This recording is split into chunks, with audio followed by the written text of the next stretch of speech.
What's going on, everyone? It's my back again, of course, with Millsy, our regular Monday slot. Millsy, how are you, mate? Hanging. Absolutely hanging, my friends. The world has opened up, and that was the key for me to go out on Saturday night. Very, very silly. Lots of Jaeger bombs. Yesterday was a day that should never have happened. It just was a write-off, and I've still brought it into Monday. Kids, anyone watching this, do not drink Jaeger bombs when you grow up. They are the devil's juice. How about you, mate? Yeah, mate, I did exactly the same on Saturday. Me and the missus went out, got absolutely smashed. Yesterday was a write-off. I must have spent 8 hours in bed yesterday afternoon and night. It was, and then obviously we had the game last night. So to be honest, I am broken this morning. Absolutely. Yeah, see, you've done the watch along, didn't you? You're a better man than me, Mike. I can tell you that. I couldn't have stayed. I did stay up and watch it, but I certainly couldn't have been visible to anyone. It would have lost your numbers right down the pan, putting me on camera yesterday. Oh, honest to God, mate. Honestly, it was because I had so many messages from people saying, "Are you doing a watch along?" And I was, to be honest, I wasn't gonna. And then 20 minutes before, somebody messaged me saying, "Where's your watch along?" And I was just like, "Oh, I'm gonna have to do one anyway." So a shoot over to Mum's, because obviously my little one's set up and everything. So a shoot over to my mum's, do it in there. And I'm sort of sitting there hoping that we win this game 2-1. Doesn't go to penalties, can literally finish, go home. Typical Everton fashion. We draw 1-1, it goes to penalties. I don't end up walking home and getting in until 1:30, 1:45 in the morning. Fucked. Not only to penalties, but 10-9 as well. So it was like sudden death was prolonged. Mate, I feel your pain, honestly. But yeah, look, today's a good day to be a Blue, really. It's a huge day in the history of Everton Football Club. Bramley Moore, it's official. John's even been to the site today in his taxi. He's drove past it. He said what it looks like. There's a lot of introductions and a lot of workmen sort of being shown what's what, where's what going, how's it been, and that's really positive that it's finally started. Yeah, no, I drive past there myself to go into work when I'm in the office, and there was little bits and bobs going on last week. I think they were just sort of getting things ready. There was images, wasn't there, of the Everton logo on one of the cranes and things. But you're right, and everything you said there, Mike. It's let's hope this is a historic day for Everton Football Club. As sad as I will be when we leave Goodison Park, and I don't think that's resonating with a lot of people yet. Everyone's really excited to get to Bramley Moore, and rightly so. I'll be absolutely gutted. But look where we are on our shows the past 3 weeks, talking about FFP, talking about money. In order to get where we really want to be in our lifetime, we need something to happen in the next 2 or 3 years, and that's hopefully going to be Bramley Moore and everything that comes with it. And by everything, I mean the finances, everything that can bring in. It's not going to sit there in the summer. It's going to be used for concerts, conventions. It's going to be a moneymaker for Everton Football Club, and that's what we need. We can't go into another summer like this where we're trying to sell Moise Kean to bring in someone else. We need to go into a summer and be able to say, there's your war chest, spend it on day one, get them in for pre-season, take them to Florida with you and get them integrated in. And that hopefully will come. Let's just hope we go into that new stadium in 3 years' time in a really good position on the pitch. But everything you said there, Mike, absolutely spot on, mate. It's hopefully, touch wood, a historic day. It's in Everton Football Club's history. It's really important because you touched on it there about Goodison. All many of us have known. Your dad, even your granddad. I'm exactly the same. All they knew is Goodison. All they know is Goodison. They've seen it change over the years, but there does come a point where it can't change anymore. I remember my dad telling me, because I was only young, when they sort of changed the park end and rebuilt it, and you sort of thought then maybe they could redevelop the whole stadium, as I suppose. But I don't know what the finances of Everton were like then. I was 3 years old when I think that opened, so I'm not one to comment, but it would have been nice if they could have redone Goodison to redo it. I just don't think it's viable now, and that's why they've had to have the new site. Yeah, I mean, I remember. I'm a bit older than you, so I was around 9, I think, in 1994 when the Park Edwards redone, and I sort of remember around that time. There being fan groups saying Goodison forever and things, and they were showing these sketches and these plans that you could modify Goodison. And I suppose in layman's terms, I suppose you could, but the cost of doing that, I imagine the amount of land around that private land and housing. And you're right on the back of County Road. How far can you go into County Road without affecting those businesses? Yeah. And there's a school as well. There's a main road by Stanley Park. It's not as simple as what they're doing over the park in buying a few streets and moving back. The whole ground would have to change, not just one stand. The whole ground would have to change. Mate, I'm going to miss that place so much. I've grew up there. My best memories in life, lots of them are at that ground or at that stadium. When my little boy was born, I took him down for a stadium tour in the hope that he's going to say to me one day, "Thank you so much for those pictures." I was at Goodison Park. He's on the waiting list now. I just need to get him into that special place. It's going to be an emotional moment when that final whistle blows on the last game. It's going to be horrible to drive past and see what happens to it in terms of the visualization of it being pulled down. It's going to be horrible. We need to get away from it. We need to take ourselves out of that. And like I said earlier, the best thing, unfortunately, for Everton Football Club is to leave Goodison Park. And I think this is day one now. This is day one of what we can become. And hopefully generations, my kids, your kids, our grandkids will say, good God, Bramley Moore was a game changer, wasn't it? Yeah, and that's what we want. You know, the whole infrastructure of Everton financially has to change at that point. The more commercial revenue it generates, that's phenomenal. Because what we've done over the past, and we've mentioned it on the last couple of podcasts, so we don't really need. Well, we've spent so much money on shit, and we really, in my opinion, should be much further up the league in terms of consistently challenging for Europe than we are, but we're not. So we are where we are. We've almost had that windfall of money spent, and now we have to almost generate everything ourselves. Bramley Moore's going to do that, you know, as you rightly say, or do it. One thing I want to mention, obviously, we also played a game last night, and we had some new starters, new first team players, and I'm going to start with Azmir Begovic because I certainly think he come across really well last night.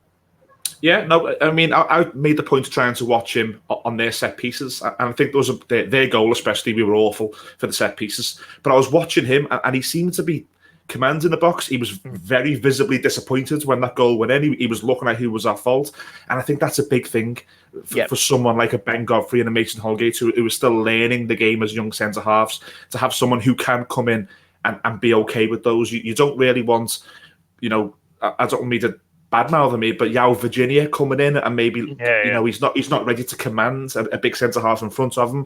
So I think he had a good game last night. I think the best thing that could have happened to him did. If you asked me, Begovic, that was the perfect game for you, because not only did you save the penalty, you ended up scoring one as well. And I was impressed, Mike. I think you and John said last week, didn't we, that he's someone that I think if Jordan Pickford was suspended for a game or it was a cup game, I wouldn't go into that match there at Goodison Park being worried that Begovic was in goal. I think it's a really shrewd bit of business, and last night was arguably the ideal game for him, wasn't it? Yeah, it was. And as you say, you touch on the goal there. The goal was disappointing because Townsend fundamentally doesn't jump. The guy jumps around Townsend. I think if Townsend makes more of an effort to defend there, we probably don't concede. But it is what it is. But you're right, Begovic was commanding, he was shouting, he was telling people what he thought. He scored a good penalty. He saved 2 penalties. He also put a few decent stops in the game as well. And at no point did I look at him and go, you look a rough number 2. He did a really, really good job. Talking about Andros Townsend, he also had 45 minutes last night. And there was 3 or 4 particular moments that stand out, and I'll talk about firstly the goal. So I think it was Townsend's fault. I think he should jump. I think he should be stronger, and I think as a result, man gets in front of him just slightly, gets a nod on. I think it even bounces back off Begovic onto Townsend back. I don't know what happens, but it goes in, and I was a bit disappointed by that. But then down the other end, he rattles the crossbar like it was phenomenal. And there was another moment where he has to beat a man and he delivers a cross on the byline, which is inch perfect to Moise Kean. It's just between him and James that they mess it up a little bit. I was really impressed with the attack inside of him. Yeah, no, I think what you've seen from Andros Townsend last night was the perfect second half player. If you want, he's someone that you will bring on next season, and he will strike a ball. He will hit a crossbar, possibly. He will put a ball across the box. I think he was really strong in helping defensively as well. You've seen Seamus Coleman look very comfortable with Andros Townsend. There's moments in the game where he wasn't that good, and I don't think anyone expected that anything more. No one's looking at him thinking this is a £70 million winger that we've brought in. He's going to electrify the fans. He's not. What you're seeing last night is what we're going to get next season from Andros Townsend, which is a very honest, hard-working winger who's not the greatest player in the world, but he won't shy away either. Yes, he made a mistake for the goal. I mean, really, do you want a 5'9" winger covering someone in the box? Possibly not. That's something they may need to tweak going into the season. That's what pre-season's for, to get these errors out the way. But yeah, I think quietly happy with his performance. He's not someone that I think is going to get double figures in goals or double figures in assists, but I think there's definitely a role for him to play. His performance last night was I was pleased with that, definitely. Well, it was funny really, because he offered so much more than Iwobi did. It was absolutely, actually it was hilarious comparing the two, and although you probably shouldn't compare them, you have no choice but to, because they're both wingers. And Andros Townsend did so much more than a £35 million player in Iwobi. It was shocking. He just looked like he wanted to play football and get out there, and sort of. Sometimes you don't get that with Iwobi. We seen last season Iwobi was going on his Instagram and having little digs about where he was playing at Everton. A number of times, I think he played wing back on both sides. He wants to play number 10. We then played him as a number 10 against Burnley, and he stunk the gaff out. He doesn't look like someone who really enjoys playing football for Everton Football Club. And I heard the same when he was at Arsenal. He was someone who came on and he wasn't smiling. He didn't look like he was really enjoying himself. Andros Townsend was the opposite last night for me. He just looked like a really honest, hard-working player who you're going to get a lot from in relation to, energy and work rate and being part of a team. And for me, the key thing there is being part of a team. I think Andros Townsend will be a bigger part of the team than Alex Iwobi ever can be. No, I absolutely agree. I absolutely agree. It's just scary, and it's just scary. But there you go. Moving on to Demari Gray, just on a little personal side note. Demari Gray, it looks like his family were absolutely ecstatic last night. First thing my partner said to me this morning was Gray scored last night, because we are, this is a kid that went to a high school 2 minutes away from where I live. This is they live by you, do the family? Yeah. I think Harriet gets something done by a family member of his, in nails or eyelashes or something. We know of Demari, and it was really nice actually, because I think a family member of his is actually an Everton fan, so he's doing what he wants, which is play for a team that somebody, I think it might be his dad or his uncle, is an Everton fan through and through, and he's playing for us. And you could see that last night. This looked like a kid at times. I watched him at Leicester, and I did sometimes think, don't know if you've got the right attitude for this, the get the ball and driving at players, a bit of a smile on your face. But he seems to really have embraced coming to Everton. And last night, he wanted that penalty. You saw him. Anthony Gordon picks up the ball. Nathan Broadhead wants it. But Demari Gray steps up and goes, look, I want it. My first game in the blue shirt, I want to score a goal. And it was a great penalty as well. Yeah, no, brilliant. And what you're saying there is, when you've seen him at Leicester, there was times that he didn't really impress you. You've got to remember, he was probably 18, 19, 20 at Leicester. When they won the league the following season, the pressure on that team was huge, and they didn't perform. I know they've done okay in Europe, but they finished 11th, didn't they? Yeah, and some of their players were revolting to get Ranieri sacked. Now, you're talking of an 18, 19-year-old player there involved in that sort of animosity between squad and manager, and that can affect you. We've had lots of our fan base who I don't agree with, but they say Tom Davies has been hampered by the number of coaches who came in with different methods and different things. And I think Tom Davies was also part of a squad that probably revolted against one or two of those managers as well at times. So that can really affect a young player. Now we've got a 25-year-old now who knows that the next 5 years of his career is crucial.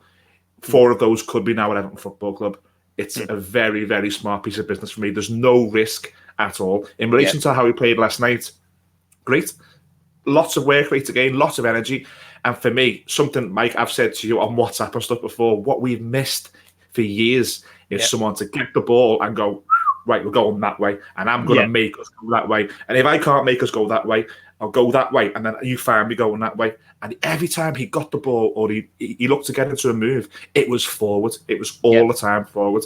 And at times, just that alone made our attack and play look so quick. That can make such a big difference. A player who can grab the ball and go forward, or tell someone, I'm going to run forward, find me up the pitch.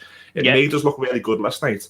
I think, like I said last week with you and John, I don't think there's any risk at all in this deal. I actually think it's a really good piece of business, and I'm actually excited to see what Demari Gray can do in the Everton shirt. Yeah, so am I, and you've hit the nail on the head as well, because, you know, say he has a good season now, a good season the season after, say he has an average season, he's worth a lot more than 1.6 million. Definitely. There is no risk. You know, this is a kid who is going to have the bit between his teeth. He's got that family connection to Everton already. He is just a hard-working, go-get-it lad who knows how to carry a football, how to beat a man. And I actually really like the fact that Benitez put him where he put him last night, which was, you know, just behind the striker, it appeared. Yeah. He then, at one point, I actually think he reverted him to play up front. And every time he got the ball, you know, he would stand up with their centre-backs in front of him, and he would look for that little slot pass, or he would look for the idea to link up with Broadhead and Gordon. And these are all kids that haven't played first-team football loads over the last couple of years. Gordon obviously had his loan. Broadhead was in the under-23s, and he was in and out of that Leverkusen and Leicester side over the last 2 years. But yeah, all 3 of them, and I'm mentioning Gordon and Broadhead in there, I like the fact that they all worked hard last night, and there was between the younger players who have got that ability potentially going forward in time. I was really, really impressed with the front 3 that he deployed. Certainly when Iwobi went off. Yeah, absolutely. Couldn't agree more, Mike. And I think all 3 of them were absolutely desperate to score a goal. Yeah. And one thing that was missing from large parts of last season, especially at Goodison Park, was someone who can score a goal. And all 3 of them was desperate. And I think Broadhead made a bad choice at one point. He could have squared it to Demari Gray on a counter-attack where he tried to score, being quite selfish and trying to get on the net. Anthony Gordon was driving forward. Demari Gray wanted the penalty, like you say. And for me, if you've got players on the pitch who want to score goals for Everton Football Club, how is that a bad thing? You know, it's not. Some fans, you know, criticised last season Richarlison at times where he was wanting to take the penalties and he was standing over free kicks and things. But we've benefited from that Richarlison a number of times because he's aggressive in wanting to be the best player. Yeah.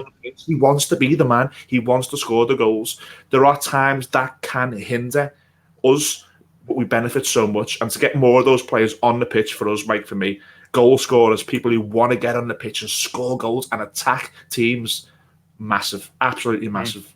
Yeah, I couldn't agree more. It was really, really positive, and I didn't think the first half was. I didn't think we were very good. The first half, I thought Millonarios literally dominated position, dominated the game. But the second half, when we made those changes, we brought some more of the kids on.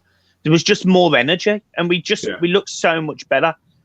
A couple of players that I wanted to just briefly mention, because I was slightly surprised he didn't play longer, bearing in mind who we were playing against, was James Rodriguez, because he played 45 minutes against a team that is from Colombia, you know, as an established team in Colombia, would have wanted to have seen him. And I understand him only playing 45 minutes, but I also don't understand him because I feel like that might have been a commercial trick that was missed to have him on the pitch for as much exposure as possible. Well, there's enough good journalists and good people online who report on that he is for sale. There's no smoke without fire. He obviously is available. If there's a price that a club can pay, that price, I think, will be double figures. If you put 10 million on the table for Everton, I think they would take it. Sadly, I wouldn't. I would keep him because he's someone who will get fans out the seats, and he's a great player. I think you've hit the nail on the head with the word commercially. I think Everton going to a place very, very close to South America, with a Hispanic population in Florida, Southern Florida or Central Florida, sorry. Everton needed him to go on that tour, and I think Rafa Benitez has came out after it. Not too sure whether you've seen in the Liverpool Echo today. Benitez was talking about James, and he was saying he's not quite up to the fitness levels that we want him to be. That's a bit of deja vu, because I think he said the same thing at Real Madrid, and them two fell out. I think the problem with them two was that Benitez wanted him to be on the pitch a lot more than he could, and that became a strange relationship. I can't see, unfortunately, James Rodriguez being here when the window closes. I think we've seen it a number of times. When you get to deadline day, for whatever reason, everyone shits themselves and panics, and they go buying players. I think he will be someone that a team will look at and go, we'll take over his contract for a year. And I think until then, he's just going to be part of it. And I think it was very much a shop window. And once we put you in the shop window, and the American fans, who I want to say, if anyone from America is watching this now, you were fantastic in that ground last night. The noise that you guys done, and all the videos, I've been smiling looking at the videos from the tailgating things, and all those fans who had James 19 on the back of their shirt, they saw him last night.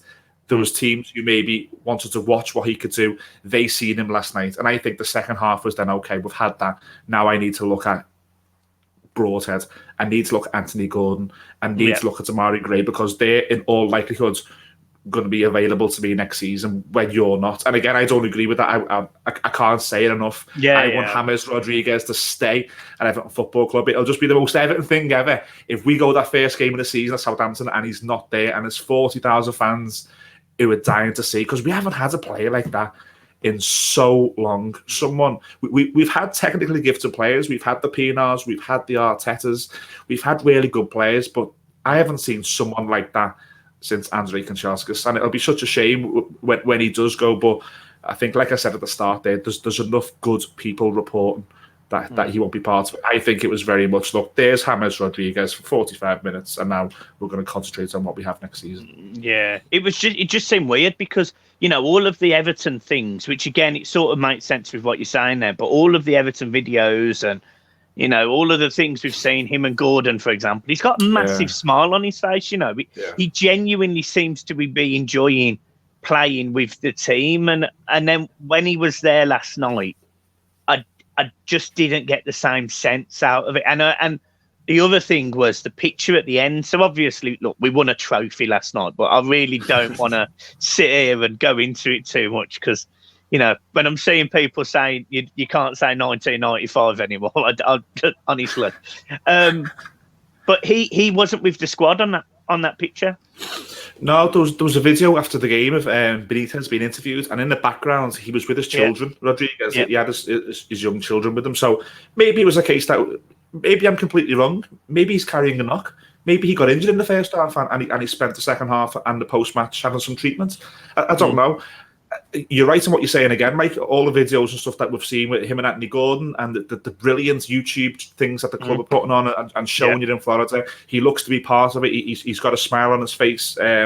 I think he knows as much as we do that he's ticking that clock down now. And I don't think he's the kind of player to really rock the boat. I think he stayed at Real Madrid and didn't play, and I didn't hear any things about him rocking the boat. He went to Bayern Munich and didn't play all the time there, albeit Carlo was the manager. I don't think he is a bad egg. I think it's very much so that he's ticking his contract down, and he's not going to be part of the squad next season for me. So I think a lot of it is we're sort of getting to that point now, if that makes sense. He's sort of taking himself away from it now. But I'll tell you what, if Anthony Gordon can do some more training sessions with him before he goes, that's only going to benefit him, isn't it? But I wanted to ask you that, Mike. What did you make of Moise Kean? Do you know what? It's funny. I was just about to ask you the same thing. he was the other player that I was going to mention, because I again don't get it, because from the training videos, the fact he's in Florida and he doesn't necessarily look like he's mega unhappy, but yet we're hearing things like he's pushing for a move, he's adamant he wants to leave. I didn't necessarily get that sense of a player last night, but his performance wasn't fantastic. But no, I really don't know what I think about him anymore. I really don't know, because I've wanted it to work out for him. I really have. I didn't want him to be another Lookman or another Vlasic or somebody who has got this quality. And Everton don't utilise it. They end up going and they end up being better somewhere else. I don't want that for him. But last night I got the impression that he's definitely leaving. It's tough, isn't it? Because, like you say there, again, rightly so, I don't know what sort of player he is because I haven't seen enough of him. I've heard the scouting reports from when he was at PSG and Juventus that he can play along the front three.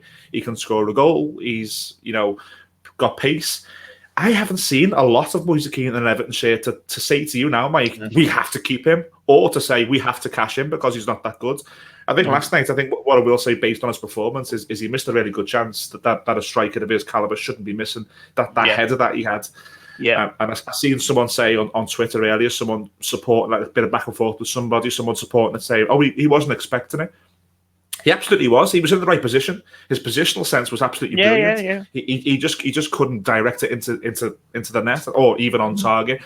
So I've got no problem in saying that I don't think he played very well. In relation to his unhappiness or his happiness, I think it's very much put him in the same category as James Rodriguez. I think that is a quick. It's ticking down. The sand is in the glass, and we're watching his contract tick down now, basically until someone comes in. He doesn't want to be there. He absolutely does not want to play for Everton Football Club, and I don't know the benefit of keeping someone like that unless you can turn it around.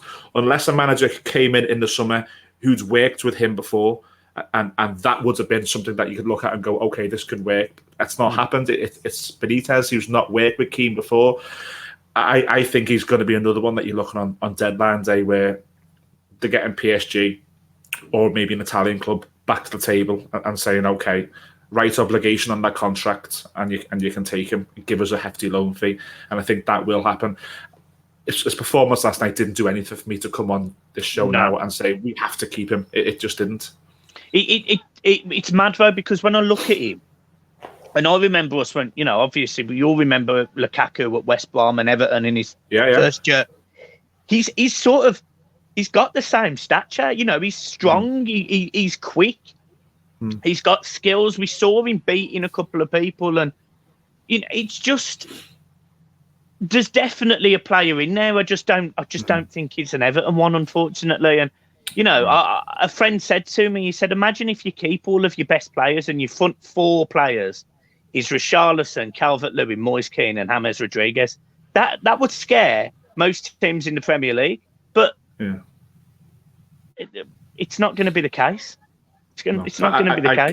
I cannot, honestly, Mike, I cannot see him being there at the start of the season. I just can't. And we all know, I mean, we've seen the reports and things that he was going to be the one to bring the money in. And I think the signings that we've done now, there would have been a lot more. There maybe would have been the Nunes from Sporting Lisbon. There maybe would have been the Dumfries from PSV had the club received some funds from Moise Kean. I think the club would probably want him to go just as much as Moise Kean wants to leave, to be fair. Yeah.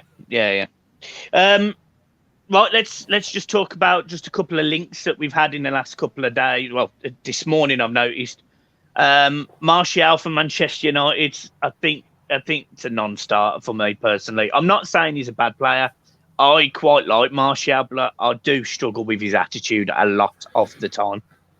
That's not a goer at all. He's on 250k a week, I've read, and the place that I read it from was the Daily Star, and the Daily Star, page 3, fine, back page, no, not reliable. I don't think it's from a very good source. I imagine Manchester United would like to get rid of Anthony Martial, and I imagine there's probably a number of Premiership teams who if they had funds in a different world without COVID-19, there may be 3 or 4 clubs who would take him. I think he's going to be a player who they'll have to loan out. If it's a loan, why not? There's no problem with that. I can't see us, even if we generate the funds, if we sell Moise Kean tomorrow, I can't see us spending that money on Anthony Martial. It's a non-starter for me. Chip paper. Yep, agreed. And then the other one is again, we've been linked with them, is Lenglet from Barcelona. We have spoken about him a little bit, me and you, off air, and it doesn't fill me with any confidence. No, I mean, I'm not someone who watches a lot of foreign football, really, so I can't come on and say I know the ins and outs of what he will bring. Looking at the reports, I think he was okay for Sevilla, okay enough to earn a move to Barcelona, and he's not done very well at Barcelona. I know he got some minutes in the Euros, didn't he? Played against Switzerland, I think, when he went to a back five. I think looking at what I've read, he's quite limited in relation to pace. He's not a pacey player. Have we not got enough of those? I think if he came in, it would have to be to replace somebody, and I don't know enough about him. I really don't. He's not someone that I'm excited by based on what I'm reading.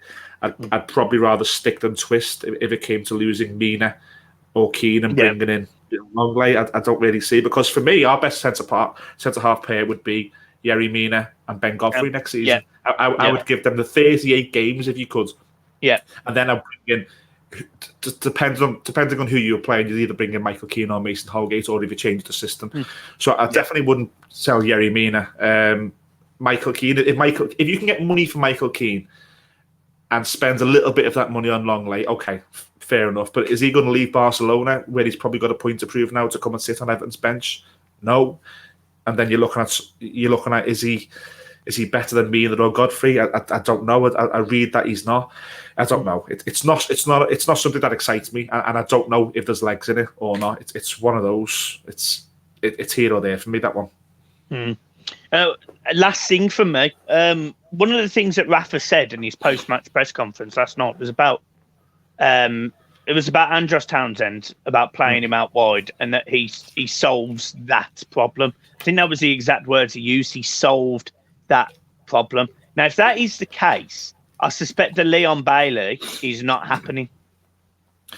Maybe. We were linked with Koulibaly, weren't we? And Rafa's face sort of changed at his initial press conference where that was mentioned to him. And we're linked with Lenglet. Leon Bailey, we have been linked with, but I think that's very much a Marcel Brands. We've been linked with him previously, haven't we, the past 2 or 3 summers as well. In relation to solving the problem, I'd like to think that's just very clever public wording, because, like I said at the start of our video, Mike, Andros Townsend won't solve Everton's problem long term, or 38 games, 90 minutes. I don't think so. Maybe it's solving the problem now. Maybe it's where we are now. We don't have the money to sign Leon Bailey, so Andros Townsend is solving this problem. I think if things change, if a Moise Kean goes, or a Yerry Mina goes, or Andre Gomez was linked away last week, if money comes in, everything changes. I'd like to think that what he's saying there is just, as we are now with this squad, if I had to keep this squad, Andros Townsend solves that problem on the wing. It's one of those, like I said to you, Mike, we can't go into next season with that squad of players. And I hate to be Mr. Negative, but yes, we've looked okay in pre-season. But that, I assure you, that squad, if it stays the same going into next season, it will hit a patch where things will not go very well. And then that, in turn, is the first domino in large sections of our fans turning on the manager. What that then does publicly is heap a mountain of shite pressure on the football club, on supporters, on people doing content like this, on the manager, on the players. It's... like I said, I hate to be negative, but that squad of players needs 2 or 3 more match winners. It needs 2 or 3 more players who can score goals and lead us. One of the things that we've been crying out for years is leaders all over that park, and I question whether we have one. It's something that we've talked about for years, hasn't it? Even Phil Jagielka, as great a player as Phil Jagielka is and was, and Leighton Baines, a club legend for me, were they real leaders on the pitch? I think they were really good vice captains. I think Leighton Baines and Phil Jagielka being your vice captain is a good thing. And for all the shite that he got, I know what you're going to say. But the best captain we had in years was Phil Neville. I know, yeah. He was the best captain we had in years because he would try and influence the game for Everton Football Club. He would talk to the referee. He would ask why he's not been carded. How long is on? We need a goal. How long left, ref? And all the little things. And I know he wound people up with his rally cries. Every now and then he'd come out and say, you know, in a bad period that, you know, he'd do a rally cry and that wound fans up. But I would take another character of a Phil Neville in that team all day right now. Yeah, so would I. Right, well, that's it from me. Unless you've got anything to add there, Millsy. But I'm all podcast out today. You've done a few. You've done one this morning as well, haven't you? I've seen it before. You're a busy man. To be fair, that was recorded on Saturday, Friday night. Was it? Yeah. You must have sponsors coming out your ass, my friend. You must be loaded. You wish, mate. I tell you, you wish. Are you going to be there on Friday for? Yes. Yes. You're coming down with your dad, aren't you, Mick said? Yeah, and John, yeah. John, yeah. I'll be there, mate. Yeah, I'm gonna pop down. The Bullens night out with Michael Ball, Ian Snowden. I'll be down there. There's going to be a nice extra cold Guinness with your name on it, my friend. Oh, mate. Well, I'll return the favour, don't you worry. And it'll keep going, and then we'll do the same video next week where we'll hung over to death and we'll say, kids, don't drink Guinness. Could you imagine? Oh my God. Yeah, guys, it's been a pleasure as always. Yeah, I can't wait till 5 o'clock and I can go sleep.